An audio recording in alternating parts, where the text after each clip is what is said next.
전쟁과 혁명, 민주화운동의 중심, 서울. 이번 차시 학습 목표는 6.25 전쟁, 즉 한국전쟁으로 파괴된 서울과 서울 시민들의 고난을 이해하고 오늘로 이어지는 맥락을 도출할 수 있다. 서울의 4.19 혁명과 민주화운동을 이해하고 민주정권 창출의 역사적 의미를 설명할 수 있다. 입니다. 지금 보시는 사진은 한강 인도교가 이미 파괴되고 한강 철교가 파괴되고 있는 장면입니다. 1950년 6월 25일에 북한의 침략으로 전쟁이 시작되었습니다. 이 전쟁에서 국군은 초기부터 북한군에 밀리고 있었습니다. 그러나 방송은 계속해서 싸움에 이기고 있으니 서울 시민은 조금도 동요하지 말라라는 말을 되풀이했습니다. 그러나 정작 이승만 대통령은 27일 서울을 떠나고 28일 새벽에는 한강 다리를 폭파해 버렸습니다. 이에 대다수 서울 시민은 피난의 기회를 잃고 고통을 받게 되었습니다. 본 수업 전 다음 질문을 보고 정답을 생각해 보세요. 6.25 전쟁 중 국군은 언제 서울을 탈환했을까요?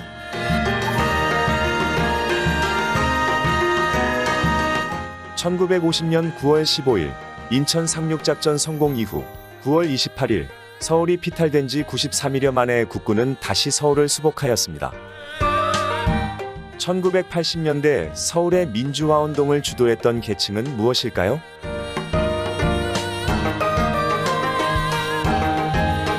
전두환이 집권한 후 대학생들을 중심으로 반독재 민주화 투쟁이 진행되었습니다.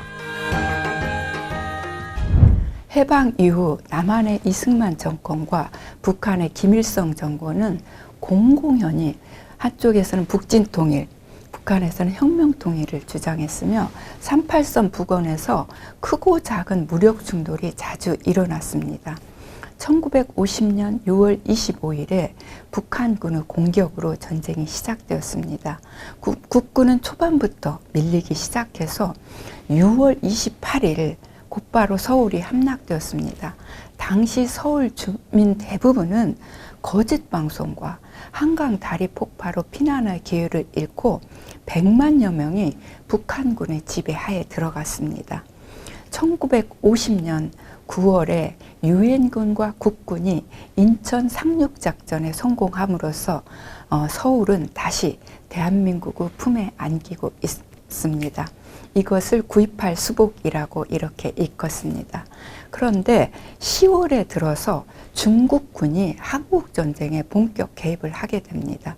이에 따라서 51년 1월 4일에 서울은 다시 북한군에게 점령됩니다. 그러다가 51년 3월에 서울은 다시 국군이 들어와 수복되었습니다.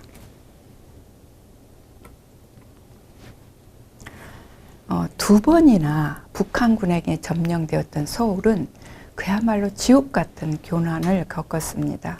서울 시내 곳곳에서 인민재판이 벌어지고 이른바 부역자에 대한 낙인과 단죄가 이루어졌으며 1,500여 명에 달하는 서울 시민들이 북한으로 끌려갔습니다. 서울은 공공기관, 은행, 병원, 학교, 주택 등이 파괴되어서 폐허로 변했고 한강의 다리도 파괴되었습니다. 전쟁 후에는 피난 갔던 100만 명 이상이 서울로 귀환했습니다. 그러나 서울은 생산시설이 파괴되고 유통망이 제대로 작동하지 않았기 때문에 물자난이 극심했습니다. 이로 인해서 인플레가 심해지고 물가가 천정부지로 치솟아서 시민들의 생활이 매우 어려워졌습니다. 부족한 생필품은 구호품과 원조 물자로 채워졌고 거리에는 전쟁고와 거지들이 방황하는 참담한 모습이 이어지고 있었습니다. 당시 서울 시민이 겪었던 전쟁에 대한 참상을 한번 보고 가도록 하죠. 일사후퇴 때 그 한강에 얼어붙었어요. 한강을 건너서 피난을 갔습니다. 얼음 위로 걸어서 갔지요. 당시 한강이 겨울이라서, 매우 추운 겨울이라서 꽁꽁 얼었던 거죠. 한강을 건너 걸어가는데 맨살에서 피가 줄줄 났는데 하나도 감각이 없는 거예요. 얼어서 그냥 걸어가는데 옆에서 폭격을 맞아요. 아기를 업고 가던 아주머니가 턱 하고 쓰러졌어요. 아기가 등에서 울어도 그냥 갔어요. 지금 생각하면 정말 비정해요. 그러한 비정의 전쟁의 참상이었다라고 이렇게 말씀드릴 수 있습니다. 비정의 전쟁의 참상이었다라고 이렇게 말씀드릴 수 있습니다. 당시에 6.25 전쟁은 150만여 명의 사망자와 360만여 명의 부상자를 내고 한반도 전체를 초토화시켰습니다. 이 전쟁은 민족 분단을 고착화시키고 남북한 정권의 독재가 강화되는 계기가 되었고, 밖으로는 미국과 소련 간의 냉전이 격화되는 그런 요인이 되기도 했습니다. 전쟁 후에 이승만 정권은 반공이라는 이데올로기를 권력 장악과 대중 통제의 수단으로 악용해서 수차례 헌법을 개정하고 종신 집권을 꾀했습니다. 이승만 정권은 1960년 3월에 실시된 대통령과 부통령 선거에서 노골적으로 부정선거를 자행했으며, 이에 대해서 서울과 전국에서 규탄 시위가 벌어졌습니다. 1960년 4월 18일에 서울의 고려대학교 학생들이 종로 일대로 진출해서 평화적 시위를 하고 귀가하는 도중에 정치 깡패들의 공격을 받아서 많은 학생들이 다치는 사고가 발생했습니다. 4월 19일에 분노한 서울 시민과 학생들이 거리로 쏟아져 나와서 이승만 정권 퇴진을 부르짖으면서 대규모 시위를 벌였습니다. 오후 1시 넘어서 수만 명의 시위대가 경무대로 향할 때 경찰의 발포가 시작되어서 100여 명이 희생되었습니다. 지금 여러분들이 보시는 사진은 바로 4.19 혁명 때 학생들과 시민들이 그 이승만 정권 퇴진과 부정선거를 규탄하는 시위의 모습입니다. 결국 이승만 대통령은 4월 26일에 성명을 발표하고 미국의 하와이로 망명했습니다. 그곳에서 또한 사망을 했죠. 4.19 혁명은 한국 민주화 운동의 지평을 열은 운동이었고, 학생들이 민주화 운동의 주역으로 등장했으며, 서울은 혁명의 출발점이자 종착역의 그러한 역할을 했습니다. 4.19 혁명이 일어난 후에 의원 내각제에 기초한 민주정권이 들어섰습니다. 그러나 1961년 5월 16일에 군인인 박정희 등이 이른바 5.16 쿠데타를 일으켜서 국가 권력을 장악했으며, 박정희는 1963년 대통령 선거에서 승리해서 대통령으로 공식 취임했습니다. 박정희 정권은 반공을 국시로 내걸고 반공 체제를 강화했으며, 경제개발 5개년 계획을 수립해서 추진하여 괄목할 만한 큰 경제 성장을 이루었습니다. 그러나 박정희는 1969년에 헌법을 개정해서 대통령의 3선 연임을 법제화하고, 1972년에는 대통령의 무한 연임과 간선제 등을 내용으로 하는 유신 헌법을 만들어서 독재 체제를 합법화하고 독재 정치를 시행했습니다. 박정희의 독재로 민주적 헌정 질서가 파괴되고 국민의 기본권이 훼손되자 서울의 학생과 지식인을 중심으로 반독재 투쟁을 계속했습니다. 유신 이후에도 민주화 운동은 서울이 중심이 되었으며, 서울의 민주화 운동은 1979년 10월에 당시에 중앙정보부장이던 김재규에 의해 박정희 대통령이 피격 사망한 이후에 서울의 봄으로 폭발했습니다. 그러나 전두환 중심의 신군부가 정권을 장악하자 서울의 학생들은 1980년 봄부터 대규모 시위를 벌였습니다. 이에 신군부는 5월 17일에 비상계엄령을 전국으로 확대하고 모든 정치 활동을 금지시켰습니다.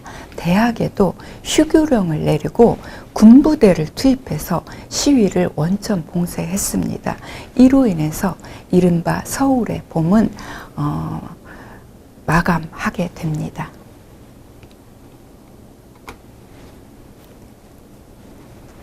전두환이 집권한 이후에 서울 지역 대학생들과 지식인 정치인들은 반독재 민주화 투쟁을 계속했습니다. 그런데 1987년 1월에 서울대학교의 박종철 학생이 경찰의 고문으로 사망했습니다. 이에 대학생들의 시위가 격화되기 시작했어요. 전두환 정권은 이른바 4.13 호원조치라는 것을 발표하고 장기 집권을 획책했습니다.